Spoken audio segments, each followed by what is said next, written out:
أعوذ بالله من الشيطان الرجيم بسم الله الرحمن الرحيم ألم تر إلى الذين قيل لهم كفوا أيديكم وأقيموا الصلاة وآتوا الزكاة فلما كتب عليهم القتال إذا فريق منهم يخشون الناس كخشية الله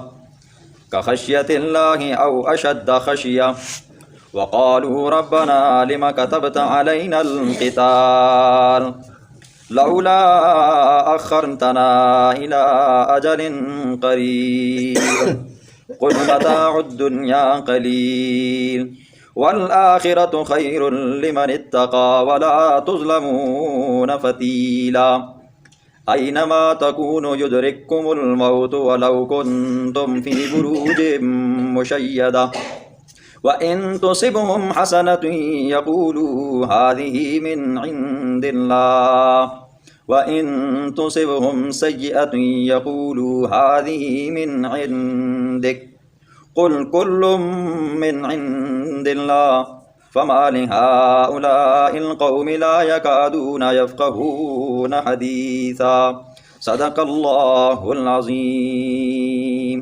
کل کے درس میں آپ نے سنا اللہ رب العزت نے مسلمانوں کو حکم دیا کہ جہاد کرو، پھر جہاد کا مقصد بھی اللہ نے کل بیان فرمایا کہ جہاد کرنے کا مقصد یہ ہے تاکہ اللہ کا دین، پیغمبر کی شریعت اس دنیا کے اندر رائج ہو جائے، ہر ایک تک پہنچ جائے۔ اور غرض بھی یہ بیان ہوئی کہ جہاد کرو تاکہ اللہ کا دین غالب رہے، نہ کہ دنیا کمانے کی غرض ہو۔ کفار بھی قتال کرتے ہیں، مشرک بھی قتال کرتے ہیں، مجوسی بھی کرتے ہیں، وہ اس لیے کرتے ہیں تاکہ شیطان خوش ہو جائے، وہ اپنے شیطان کو خوش کرنے کی خاطر قتال کرتے ہیں۔ مسلمان جہاد کرتے ہیں صرف اپنے رب کی رضا کے لیے کرتے ہیں۔ آج بھی اسی سلسلے میں اللہ رب العزت جہاد ہی کو بیان فرمائیں گے۔ تو اس آیت کا شان نزول سنیں۔ اللہ کے پاک پیغمبر جب نبوت عطا فرمائی تو حضور اکرم صلی اللہ علیہ وسلم آہستہ آہستہ تبلیغ کرنے لگے۔ تو سب سے پہلے جوانوں میں سے، بوڑھوں میں سے حضرت ابوبکر صدیق رضی اللہ تعالیٰ عنہ نے اسلام لایا۔ ان کے بعد عورتوں میں سے مائی خدیجۃ الکبریٰ رضی اللہ تعالیٰ عنہا نے اسلام قبول فرمایا، اور غلاموں میں سے زید بن حارثہ نے اسلام قبول فرمایا، اور بچوں میں سے حضرت علی المرتضیٰ رضی اللہ تعالیٰ عنہ نے اسلام قبول فرمایا۔ تو یہ حضور صلی اللہ علیہ وسلم کے ابتدائی دور تھا۔ یہاں سے تبلیغ کا افتتاح ہوا، تبلیغ چلنے لگی، رفتہ رفتہ آہستہ آہستہ لوگ مسلمان ہونے لگے۔ مشرکین مکہ نے دیکھا کہ ہم دیکھتے ہیں کہ یہ لوگ کیا کہتے ہیں اور کیا کرتے ہیں۔ جب مشرکین مکہ کو پتہ چلا نا کہ یہ لوگ تو یہ کہتے ہیں کہ لا الہ الا اللہ، کہ اللہ کے سوا کوئی معبود نہیں، تو چونکہ وہ لوگ عربی تھے، ان کی عربی تھی بھی فصیح، اور وہ اپنی عربی کو اچھی طرح جانتے تھے، اور وہ لا کا معنی جانتے تھے۔ جب اللہ کا پاک پیغمبر کہتا نا لا الہ الا اللہ، اللہ کے سوا کوئی معبود نہیں ہے، تو اس لا سے پھر یہ نفی ہوتی کہ اللہ کے سوا پھر کوئی عالم الغیب بھی نہیں ہے، اللہ کے سوا کوئی مشکل کشا بھی نہیں ہے، اللہ کے سوا کوئی بیڑے پار کرنے والا بھی نہیں ہے، اللہ کے سوا کوئی خوشیاں دینے والا بھی نہیں ہے، اللہ کے سوا کوئی غم دینے والا بھی نہیں ہے۔ یہاں تک کہ لا ہر چیز کی نفی کرتا تھا۔ جو لوگ غیروں سے کیا کرتے تھے، امیدیں لگائے بیٹھے تھے۔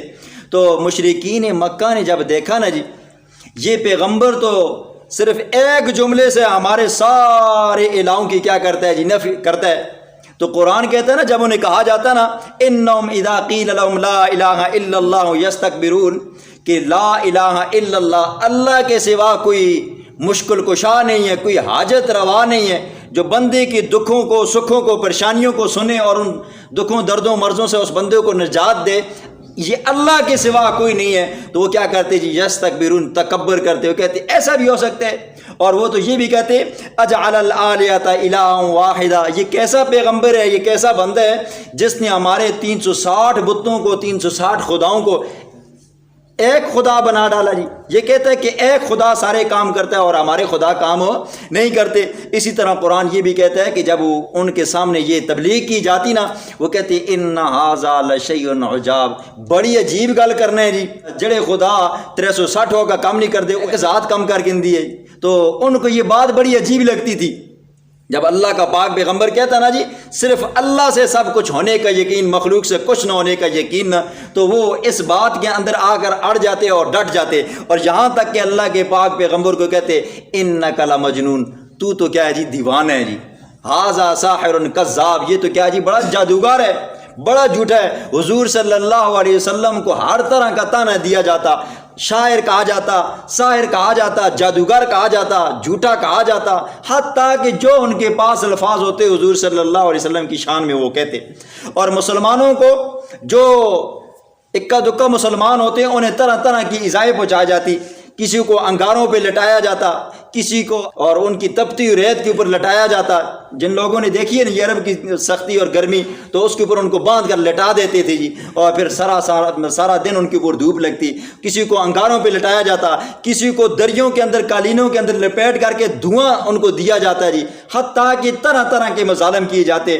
یہاں تک کہ حضور صلی اللہ علیہ وسلم اگر تنہا ملتے نا جی ان کو، تو وہ کوشش یہ کرتے کہ اس پیغمبر کو کیا کر ڈالیں جی، قتل کر ڈالیں. ایک بدبخت جس کا نام تھا عقبہ بن ابی معیط، اس بدبخت کو اللہ کے پاک پیغمبر ایک مرتبہ نظر آئے. حضور اکرم صلی اللہ علیہ وسلم کے کندھے کے اوپر ایک چادر تھی. اس بدبخت نے وہ چادر چھینی اور اس کو گلے میں ڈال کر حضور صلی اللہ علیہ وسلم کو پھانسی دینے کی کوشش کی گئی. حضور صلی اللہ علیہ وسلم کی گردن کے اوپر نشانات پڑ گئے. یہ وہ بدبخت تھا. پھر اللہ کی شان، بدر کے دن، جنگ بدر کے اندر اللہ نے اسے کیا کیا جی، مردار کیا اور جہنم میں پہنچایا جی. یہ حضور صلی اللہ علیہ وسلم کے اوپر پریشانیاں گزرتی تھی جی. کعبہ کے اندر عبادت کر رہے تھے، انہوں نے مذاق کے طور پر حضور صلی اللہ علیہ وسلم کے اوپر اوجری لا کر رکھ دی گئی. یہ شروع میں اتنی سختیاں تھیں. جب حضور صلی اللہ علیہ وسلم کے اوپر وہ عقبہ بن ابی معیط نے حملہ کیا تو مائی خدیجۃ الکبریٰ رضی اللہ تعالیٰ عنہا کا بیٹا حارث نام تھا اس کا، وہ آیا اور حضور کی یہ گستاخی وہ اس سے برداشت نہ ہو سکی. انہوں نے کھلے میدان کے اندر مشرکوں کو للکارا، اور مشرکوں نے کافروں نے جب دیکھا کہ ایک بچہ ہمیں للکار رہا ہے، انہوں نے پھر کیا کر ڈالا جی، ان کو شہید کر ڈالا. یہ پہلا وہ بندہ تھا اسلام کے اندر، مسلمانوں کے اندر، جو سب سے پہلے شہید ہوا جی. حارث نام اس کا تھا، مائی خدیجۃ الکبریٰ کا بیٹا تھا. اس کے بعد جو شہید ہونے والی خاتون تھی وہ مائی سمیہ تھی، حضرت عمار رضی اللہ تعالیٰ عنہ کی والدہ تھی جی. ان کو ابو جہل نے نیزہ مارا، نازک مقام پر یہ شہید ہوگی. یہ شروع کے اندر مسلمانوں کی پر اتنی سختیاں آئیں. تو جب یہ سارے حالات ہوتے نا جی تو صحابہ یہ عرض کرتے یا رسول اللہ ہمیں اجازت دیجئے تاکہ ہو جائے نا جی دو ہاتھ ان کے ساتھ بھی پتہ چل جائے کہ کون کس حالت میں ہے جی. تو اللہ کا پاک پیغمبر فرماتا کہ وَأَقِيمُوا الصَّلَاةَ وَآتُوا الزَّكَاةَ، نماز قائم کرو، زکوٰۃ دو. مجھے ابھی جہاد کرنے کا حکم نہیں آیا. نماز کا حکم اللہ نے اس لیے دیا تاکہ بندہ اپنے نفس کے اوپر جہاد کرے جی، اپنی خواہشات کو مارے. اور جب بندہ اپنی خواہشات کو مارتا ہے اور وہ آت الزکوٰۃ، اور اپنی پسندیدہ چیز، مال بڑا پسندیدہ ہے نا جی، جان بھی بڑی عزیز ہے جی. تو جب یہ اپنے نفس کے اوپر جہاد کرے گا، اپنی خواہشات کو مارے گا اور اپنے مال جو بڑا عزیز ہے اس کو خرچ کرے گا، تو تب بندہ کیا کرے گا جی، اللہ کے راستے میں جان دینے کو بھی تیار ہے. اور جو بندہ نماز ہی نہ پڑھے، اللہ کے راستے میں خرچ ہی نہ کرے، اس کو مال ہی عزیز ہو، وہ بندہ جان کے در دے سکتا ہے جی. تو صحابہ حضور صلی اللہ علیہ وسلم کے سامنے یہ عرض کرتے یا رسول اللہ ہمیں اجازت دیجیے تاکہ ہمیں ان کفار کے ساتھ کیا کریں، قتال کریں. پھر ہجرت کا حکم نازل ہوا، صحابہ ہجرت کر کے مدینہ میں گئے، وہاں پر جہاد کا حکم نازل ہوا. فرمایا اللہ کے پاک پیغمبر نے اب کیا کرو جی، جہاد کرو جی. جب جہاد کا حکم نازل ہوا تو مدینے کے اندر کچھ مشرکین بھی تھے، کچھ یہودی بھی تھے، کچھ عبداللہ بن سبا کے ماننے والے بھی تھے، کچھ عبداللہ بن ابی کے بھی ماننے والے تھے، منافقین بھی تھے جو شروع کے اندر اپنے آپ کو مسلمان ظاہر کرتے تھے، اندر سے وہ منافق اور کافر تھے جی، جن کا تذکرہ چل رہا ہے جی.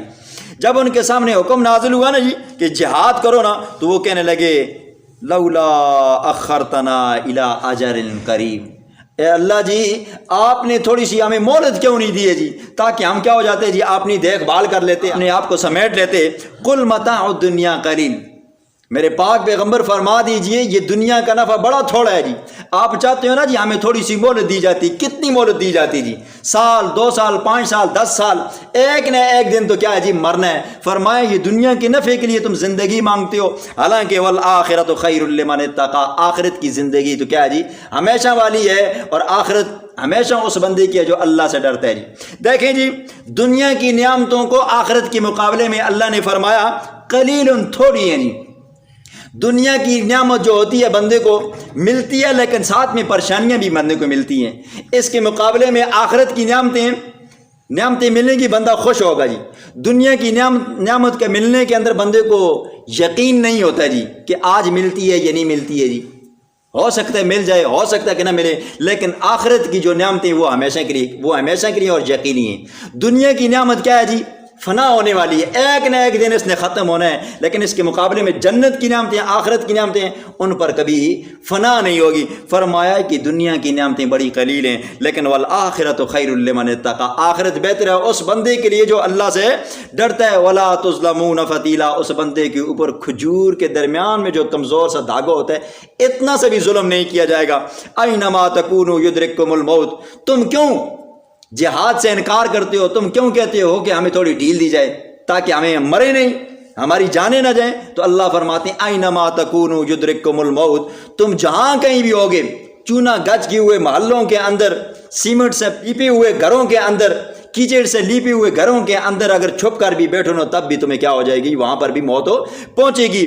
اور وَلَوْ كُنْتُمْ فِي بُرُوجٍ مُشَيَّدَةٍ، یہ منافقین کی حالت تھی، وہ ہیلے بہانے کرتے تھے. ہمارے گھر کے اندر یہ تکلیف ہے، ہمارے بچوں کو یہ تکلیف ہے، ہم کیوں اپنے بچوں کو یتیم کروائیں، بیویوں کو بیوائی کرائیں؟ تو وہ ہیلے بہانے کرتے تھے. مسلمانوں نے تو شکر کیا نا جی جہاد شروع ہو گیا، اب تو کفار کی پھینٹی لگائیں گے اور پتہ چلے گا جی. اور خدا کی شان پھر پھینٹی لگائی نا جی، پھر جنگ احد ہوا، جنگ بدر ہوا، جنگ احزاب ہوا، غزوہ حنین ہوا. تو آج تک مسلمانوں کی وہ شجاعتیں، وہ بہادریاں کافروں کے زبانوں پر بھی ہیں، ان کے دل و دماغ کے اندر بھی ہیں، اور قرآن کے اندر بھی ان کی محفوظ ہیں. تو یہ منافق کیا کرتے تھے؟ اپنی جان بچاتے تھے. تو اللہ نے فرمایا کتنا بچاؤ گے جی، ایک نہ ایک دن تمہیں موت آ کر رہے گی جی. بندہ یہ سمجھتا ہے کہ ہم موت سے بچ جائیں گے جی.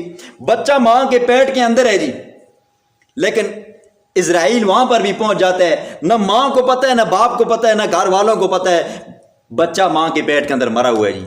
بندہ محلات کے اندر، شیشوں کے اندر ہے جی، بند ہے جی، بند کمرے کے اندر ہے. اسرائیل وہاں پر بھی پہنچ سکتا ہے، بچنے کی چانس ہی نہیں ہے جی. کوئی بندہ کہ میں بچ جاؤں گا، وہ بندہ بچ نہیں سکتا. آگے فرماتے ہیں وَإِن تُصِبْهُمْ حَسَنَةٌ يَقُولُوا هَٰذِهِ مِنْ عِندِ اللَّهِ. منافقین کی حالت کیا ہے؟ جب جنگ کے اندر جاتے ہیں، جہاد کرتے ہیں، تو اللہ کی طرف سے جب مسلمانوں کو فتح ملتی ہے اور انہیں مال غنیمت ملتا ہے تو کہتے ہیں هَٰذَا مِنْ عِندِ اللَّهِ، یہ تو اللہ کی طرف سے آ گیا جی، جو ہمیں مل گیا ہے جی. اور جب ان کو پریشانی پہنچتی ہے، یا زخمی ہوتے ہیں، یا قتل ہو جاتے ہیں، تو وہ کہہ دیتے ہیں هَٰذِهِ مِنْ عِنْدِكَ، یہ پیغمبر یہ آپ کی طرف سے ہے. یہ اگر آپ ہمیں جہاد کے اندر نہ لے کر آتے تو ہمیں زخم نہ لگتے، ہم قتل نہ ہوتے، ہمیں پریشانی نہ ہوتی، ہمارے ہاتھ بازو نہ ٹوٹتے. اور اگر آپ لے کر آئے ہو تو آپ کی وجہ سے ہمیں یہ نقصان اٹھانا پڑ رہا ہے. قُلْ كُلٌّ مِّنْ عِنْدِ اللَّهِ، میرے پاک پیغمبر کہہ دیجئے قُلْ كُلٌّ مِّنْ عِنْدِ اللَّهِ، خوشی ہے یا غم ہے جی، فتح ہے یا شکست ہے، یہ دونوں اللہ کی جانب سے ہیں. یہ نہ کہو کہ خوشی تو اللہ کی جانب سے ہے اور دکھ پیغمبر کی طرف سے ہمیں پہنچ گیا جی. فرمایا فَمَا لِهَٰؤُلَاءِ الْقَوْمِ لَا يَكَادُونَ يَفْقَهُونَ حَدِيثًا، اس قوم کو کیا ہو گیا ہے جو ان باتوں کو بھی نہیں سمجھتی جی. تو یہ منافقین کی دروغگوئیوں کو، یہ ان کی بے وفائیوں کو اللہ نے بیان فرمایا.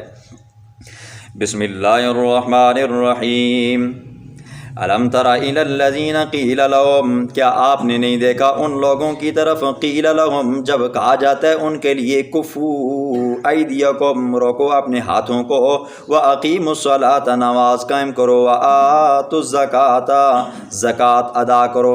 فلما کتب علیہم القتال، جب فرض کیا گیا ان کے اوپر القتال، قتال جہاد، اذا فریق منہم، ایک فریق ان میں سے، ایک جماعت ان میں سے، یعنی منافقین یخشون الناس وہ ڈرتے ہیں لوگوں سے کخشیت اللہ کے جیسے کہ اللہ سے ڈرنا چاہیے وہ لوگوں سے ڈرتے ہیں، او اشد خشیہ یا یہ کہ اس سے بھی زیادہ ڈرتے ہیں۔ قالوا انہوں نے کہا ربنا اے ہمارے رب لما کتبت علینا القتال تو نے کیوں قتال فرض کیا ہمارے اوپر، لولا اخرتنا کیوں نہیں تو نے ہمیں مہلت دی الی اجل قریب ایک قریب کی مدت، قل کہہ دینا میرے پاک پیغمبر متاع الدنیا قلیل یہ دنیا کا نفع بہت تھوڑا ہے، والآخرت اور آخرت کا نفع خیر بہتر ہے، لمن اتقى اس بندے کے لیے جو اللہ سے ڈرتا ہے، ولا تظلمون فتیلا اور اس بندے کے اوپر ذرہ برابر بھی ظلم نہیں کیا جائے گا،